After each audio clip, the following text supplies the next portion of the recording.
yang Selamat malam Mirsa, selamat bergabung di Dua Sisi malam hari ini. Mirsa, kalau kita berbicara mengenai isu kebangkitan PKI, ini selalu menjadi hal yang sangat sensitif bagi bangsa ini. Bahkan jika ada sebuah topik diskusi terkait dengan isu PKI, pasti selalu berujung dengan pro dan kontra, bahkan tidak sedikit juga berujung dengan perdebatan.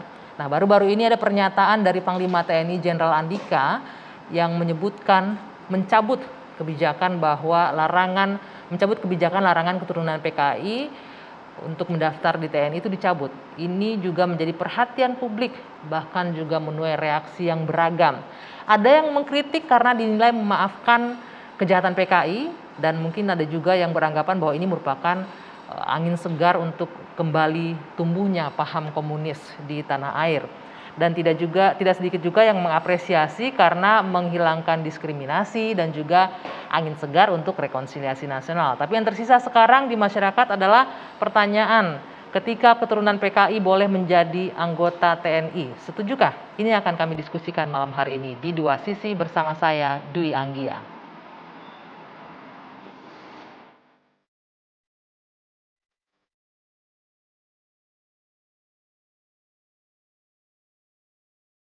Ini apa ini kok mendadak bicara soal anak PKI boleh ikut tes? Untuk waktu lama itu masyarakat sudah terbiasa dengan perselingkuhan.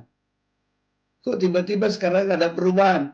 Sebagian besar masyarakat itu terkejut ketika ada pernyataan Panglima. Terkejut dan bertanya, ada apa ini?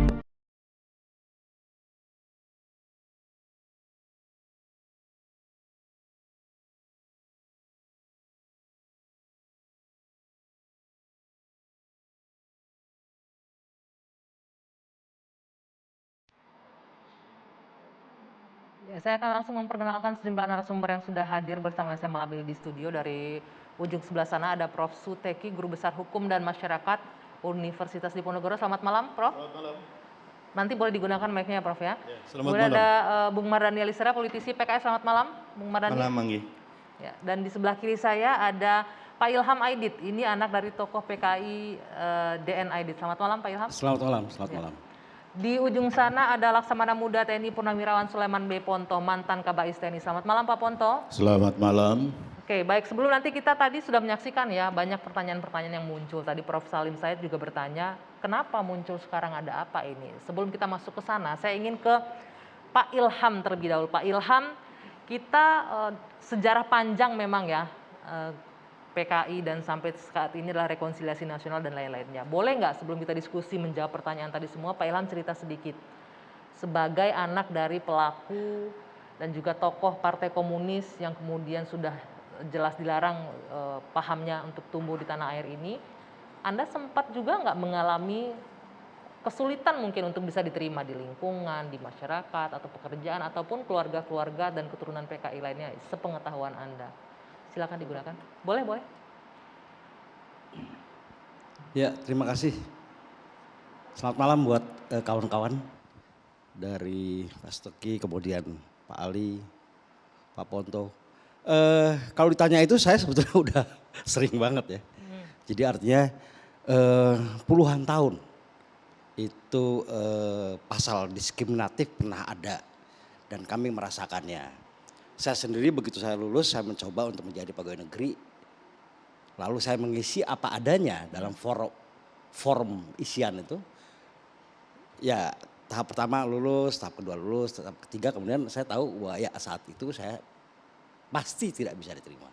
Dan emang dari ketika saya SMA pun, ketika saya mahasiswa, saya udah tahu PNS itu tidak akan menjadi jalan hidup saya. Ya. Dan cerita-cerita itu banyak sekali. Peraturan Menteri Dalam Negeri tahun 81 itu diberlakukan sekian panjang, mungkin sekitar 17 tahun, baru tahun 98-99 aturan perundangan itu dicabut. Jadi sebetulnya kalau saat ini bisa dikatakan bahwa tidak ada lagi aturan perundangan yang diskriminatif. Jadi secara de jure tidak ada aturan perundangan. Tidak ada yang diskriminatif ya. Ya, nah, tetapi perlakuan tetap ada. Perlakuan masih tetap Perlakuan ada tetap walaupun ada. aturan hukumnya Aturan itu perundangannya ada. tidak ada, tapi perlakuan diskriminatif atau sikap-sikap yang menekan, mengancam dan sebagainya kan tetap dialami oleh mereka-mereka yang dianggap berhaluan kiri atau anak-anak Keturunan dari ex-PKI, PKI. keturunan PKI, kira-kira Tapi kan begitu. yang berhaluan kirinya orang tuanya, anak-anaknya Anda Nah. sendiri termasuk? Ya makanya itulah yang aneh, bahwa saya rasa di dunia ini cuma ada satu negara yang kemudian memberlakukan diskriminasi kepada turunannya. Kalau misalnya katakan PKI dinyatakan bersalah ketika itu, maka mereka didiskriminasi, mereka dihukum, bahkan dipenjara, dibunuh dan sebagainya. Lalu anak-anaknya, cucunya, itu ada peraturan perundangan yang menyebutkan bahwa terkait langsung maupun tidak langsung. Langsung dan tidak langsung itu pasal karet yang panjang bener. Anak saya nanti punya menantu, adik menantu dari anak saya bisa jadi kena, panjang sekali itu. Nah itu yang mungkin hanya terjadi di Indonesia dan menurut saya itu sangat tidak sehat gitu loh. Oke, sangat tidak sehat. Nah, bagaimana kemudian Anda menanggapi pernyataan dari Panglima TNI Andika bahwa cabut itu kebijakan larangan keturunan PKI, tidak boleh lagi tidak boleh mendaftar sebagai anggota ya, TNI itu dicabut sekarang. Ya Tanggapan ada Anda dua gimana? hal ya, saya ingin mengkoreksi soal judul dari pencabutan larangan anak PKI untuk menjadi anggota TNI. Memang aturannya nggak ada, jadi bukan mencabut, cuman Jenderal Andika ini memberikan ketegasan bahwa di TAP MPRS 25 tahun 66 itu memang tidak menyebutkan hal itu. Di TAP MPRS 25 tahun 66 itu hanya menyebutkan tentang pembubaran partai dan pelarangan Paham komunis, ideologi ya. Marxisme dan Leninisme ya. Nah, maksud saya itu yang sebutnya, maksud saya gini, hal baiknya adalah ketika semua orang akhirnya melek bahwa TAP MPRS 2566 itu nggak bicara banyak, bicara itu dua hal aja gitu loh.